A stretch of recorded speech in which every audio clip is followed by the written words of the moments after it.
La gente en aquel momento se volcó con él. Después, poco a poco simplemente desaparecieron. No tardó mucho tiempo en darse cuenta que todo era así. La sociedad era así. En un primer momento sí les interesa.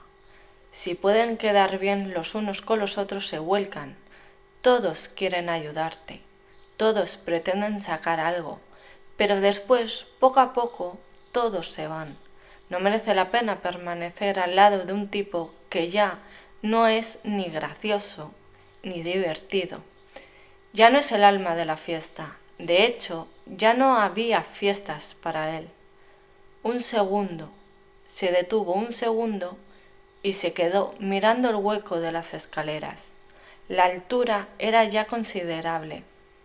Si se dejaba caer desde allí, probablemente moriría. La voz se callaría para siempre y el dolor de cabeza desaparecería. Todo el dolor desaparecería, todo el odio, toda la ira, todo el asco, se esfumaría, pero se había marcado un objetivo, se había fijado un propósito. Por eso había dejado de emborracharse cada día en la soledad de su apartamento, porque todavía le quedaban cosas por hacer y tal vez hoy fuese el día que había estado esperando.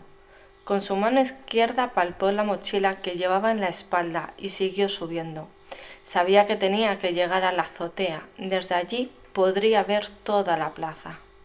Al llegar a la azotea se dio cuenta de que acababa de subir a lo más alto de un edificio de 20 pisos, lo que sería aproximadamente unos 50 metros de altura.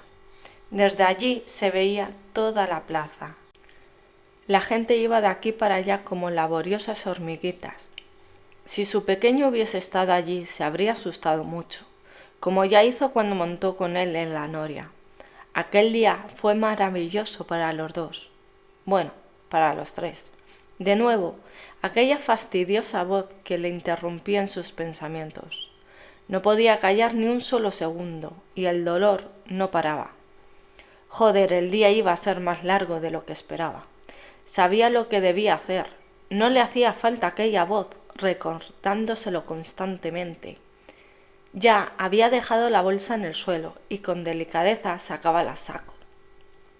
La colocaba en el suelo ayudándose del pequeño trípode, el visor cuidadosamente colocado y ya podía empezar. Se había tumbado en el suelo, la bolsa la había colocado bajo su pecho para protegerse un poco y porque hacía algo de aire. No quería perderla. Un cargador colocado en su sitio, los otros dos a mano, listos para ser usados, y la caja completa de balas a un costado. Mejor estar preparado. Cerró su ojo izquierdo y comenzó a observar a todo el mundo en aquella plaza. Eran como borregos. Todos y cada uno de ellos no era más que un borrego estúpido que se mantenía haciendo lo que se esperaba, sin pensar, sin cuestionarse nada, tal y como él mismo hacía y siempre había estado haciendo. Joder, ¿por qué no se podía callar un momento? Se preguntaba sin parar. Aquella voz que martilleaba su cabeza sin parar no iba a detenerse.